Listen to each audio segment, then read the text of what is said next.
नमस्कार, पंजाब केसरी हरियाणा देख रहे हैं आप और मैं हूं जयपाल। बता दें कैथल में आज जो है सरपंच एसोसिएशन की कैथल में एक मीटिंग का आयोजन किया गया था, जिस बीच बता दें कि सरपंचों द्वारा जो ई टेंडरिंग को लेकर लगातार जो आवाज़ उठाई जा रही है उसकी रूपरेखा को लेकर आगे की क्या कुछ रणनीति रहेगी उसको लेकर कैथल के अमर गार्डन में मीटिंग हुई थी। जिस बीच बता दें कि हरियाणा के जो 25 सदस्यीय कमेटी है वो यहाँ पर पहुँची थी। क्या कुछ जो इसमें निर्णय रहा, क्या कुछ रोड मैप तैयार किया गया, हमारे साथ मौजूद है रणबीर सैन जी जो स्टेट के जो प्रेजिडेंट हैं, उनसे हम बातचीत कर लेते हैं। सर, स्वागत है पंजाब केसरी में। आपके और आपके दर्शकों को मेरा नमस्कार। तो सैन साहब, क्या कुछ आज की जो मीटिंग थी, क्या कुछ उद्देश्य था उसका और क्या कुछ रोड मैप तैयार किया गया? आज हमारा उद्देश्य जो हम लोगों ने आंदोलन चलाया हुआ है, गांव देहात बचाओ आंदोलन, उसी के विषय में हमें डीआईजी साहब के माध्यम से निमंत्रण मिला था कि 9 तारीख को मुख्यमंत्री जी आपसे बातचीत करेंगे। हम हमारे संघर्ष के बारे में उसी विषय पर बातचीत करने के लिए आज इकट्ठा हुए थे। अगर हमें पूर्ण विश्वास है तो हमारे मुख्यमंत्री जी पर शायद 100% ये हमारा 9 तारीख को मसला हल हो जाएगा।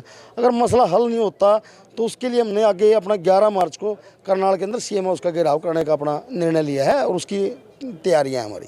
तो सैन साहब, क्या आप नहीं मानते क्योंकि सरपंचों का और सरकार का एक समन्वय होना बहुत ज़रूरी है एक लोकतंत्र को एक चलाने के लिए, तो सरपंचों का जो अपनी मांगे हैं उसको लेकर कोई बीच का रास्ता, क्योंकि सरकार ने क्लियर कर दिया, मुख्यमंत्री का जो स्टैंड है कि बिल्कुल भी वापस नहीं लिए जाएंगे। हालांकि कुछ विधायक और मंत्री आपके पक्ष में बिल्कुल हैं, परंतु क्या मानते हैं कि अगर आपकी तरफ से पहल की जाए या सरकार की तरफ से कोई बीच का रास्ता निकल जाए, क्योंकि गाँव के विकास कार्य रुके हुए हैं? आपने सरकार की तानाशाही देखी जब से देश आज़ाद हुआ है, कभी भी चुने हुए प्रतिनिधियों के साथ ये व्यवहार नहीं हुआ जो पंचकुला में सरपंचों के साथ हुआ है। ये पूरे के पूरे ग्रामीण क्षेत्र के लोगों पर लाठियां बांधी गई है।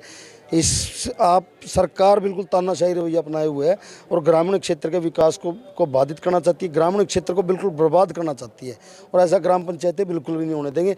हम जब तक ग्राम पंचायतों को उनके अधिकार नहीं दिए जाते, हम जो संविधान के अंदर अधिकार है वही मांग रहे। संविधान से बाहर तो हमारी एक भी मांग नहीं है। राज्य सरकार को ऐसी क्या जरूरत आनी पड़ेगी, संविधान के साथ भी छेड़छाड़ की जा रही है। तो सरपंचों पर जो है फिलहाल लाठीचार्ज किया गया था, उसको कैसे देखते हैं आप? क्योंकि सरपंच जो है एक नुमाइंदा है, एक चुना हुआ नुमाइंदा है, उस पर लाठीचार्ज करना कहाँ तक आप देखते हैं? ये सरकार की अच्छी मानसिकता है। आप चुने हुए प्रतिनिधि पर लाठियां मारने का काम करती है। पूरे के पूरे ग्रामीण क्षेत्र एक सरपंच, ये सोचो एक सरपंच को लाठी मारी गई है जो पूरे के पूरे गाँव के सम्मान को ठेस पहुँचाएगी। इससे इस सरकार को इस चीज़ का जवाब देना पड़ेगा और इस चीज़ मैं जो ये कहता हूँ जो इन्होंने बर्बरता दिखाई है ना, उसका सरकार को अंजाम भुगतना पड़ेगा। रणबीर जी की फिलहाल ही 2 दिन पहले जो शिक्षा मंत्री हैं हरियाणा के कंवरपाल जी, वो कैथल में पहुंचे थे। उन्होंने कहा था कि सरपंच जो है टेक्निकल अधिकारी नहीं होता और यदि किसी काम में जो गांव का विकास कार्य है उसमें अनियमितता पाई जाती है तो टेक्निकल अधिकारी न होने के कारण सरपंच पे कार्रवाई नहीं होगी, अपितु जो अधिकारी हैं उन पे कार्रवाई होगी और इसीलिए ये जो ई टेंडरिंग है सरपंचों के हक में है। कैसे देखते हैं? ऐसी चीज़ें कह के गुमराह करने की कोशिश ना करें। हम तो कहें हमें तो भाई अपने अधिकार दो ताकि हम अपने अपने गाँव का विकास कर सकें। अगर कोई सरपंच भ्रष्टाचार करता है तो उसके ऊपर कार्रवाई होनी चाहिए। हम तो खुद कहते हैं अगर कोई भ्रष्टाचार करता है, सरपंच कोई भ्रष्टाचार नहीं करता, सरपंच अपने गांव में अच्छे काम कराता है।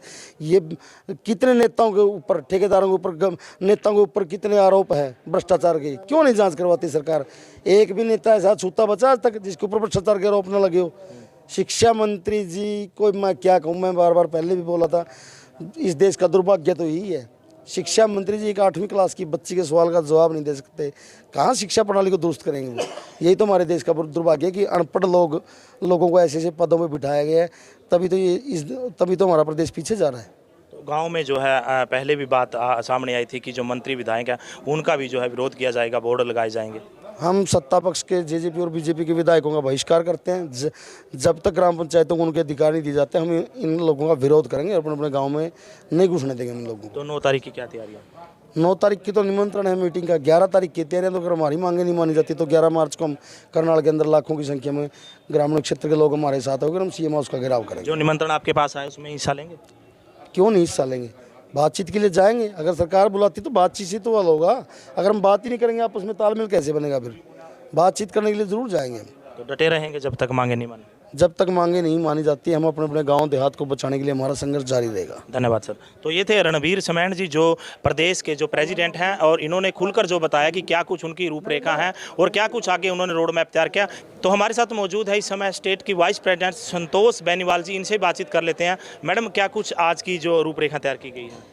जो भी है आज की हमारी जो रूपरेखा है, जो करनाल के अंदर हम जो सीएम आवास का घेराव करने वाले हैं, उसी के लिए हमने रूपरेखा तैयार की है कि किस हिसाब से हमें जाना है और किस हिसाब से जो भी है आम जो जैसे ग्रामीण है उनको जोड़ना है।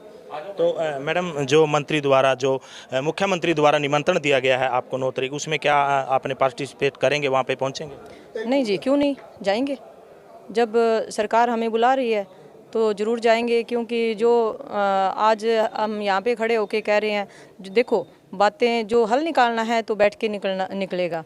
तो हमें पूर्णतः सीएम साहब पे वैसे भी विश्वास है कि वो हमारी बातें मांगेंगे और जो भी है इसका जो निर्णय लिया जाएगा और वो हमारे पक्ष में लेंगे। मैडम, 2 साल से जो है सरपंचों का जो कार्यकाल गांव में विकास कार्य नहीं हुए, क्योंकि पहले कोविड की वजह से, फिर पंचायती इलेक्शन नहीं हुए, तो काफ़ी समय से गांव का विकास जो रुका हुआ है। उसके बाद जो अब आपका ई टेंडरिंग को लेकर जो विरोध चल रहा है, कहीं ना कहीं ग्रामीणों को जो दिक्कत आ रही है, क्या ऐसा नहीं हो सकता, क्योंकि सरकार भी झुकने को तैयार नहीं है, इधर सरपंच एसोसिएशन भी जो है अपने स्टैंड पर क्लियर है, परंतु गाँव वासियों को दिक्कत आ रही है, क्या बीच का कोई डिसीजन नहीं मिल सकता, बीच का कोई फैसला निकाल सकते रास्ता?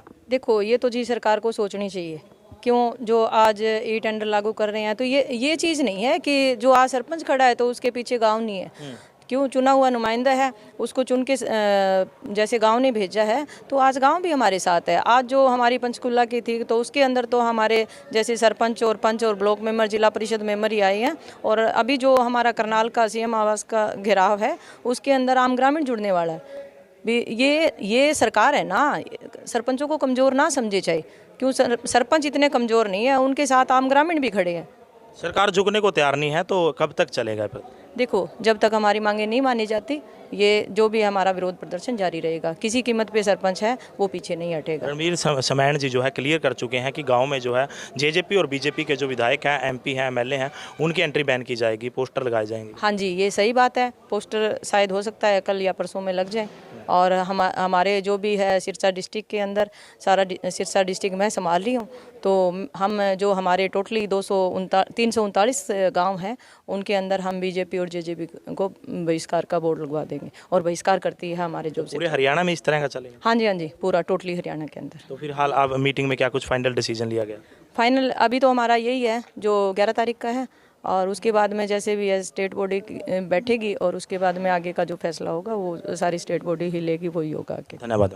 तो ये थी वाइस प्रेसिडेंट जो है संतोष बेनीवाल जी, जिन्होंने बताया कि ई टेंडरिंग को लेकर जो कैथल में आज इनकी मीटिंग हुई थी, जिसको लेकर इन्होंने कहीं अहम फैसले जो लिए हैं। उसके बाद जो इनकी करनाल में जो है मुख्यमंत्री के साथ मीटिंग होगी, जहाँ पर हिस्सा लेंगे। अगर वहाँ पर भी इनकी जो है हल नहीं निकलता, उसके बाद 13 तारीख को जो है मुख्यमंत्री के जो है करनाल में घेराव करेंगे। उसके बाद घेराव के बाद भी जो है आगे की रूपरेखा तैयार की जाएगी। बड़ी बात जो हिसार जिला है, सिरसा हिसार, उस बेल्ट में जो है ये मंत्री तथा विधायकों के जो है बैनर पोस्टर जो है एंट्री बैन के वो लगाएंगे। अब देखना होगा कि सरकार या फिर जो है सरपंच एसोसिएशन झुकेगी, क्योंकि ग्रामीण जो विकास है लगातार जो है वो रुका हुआ है। फिलहाल अब देखना होगा कि सरपंचों की ये मुहिम क्या रंग लाएगी। कैथल से पंजाब केसरी के लिए जयपाल, रसूलपुर।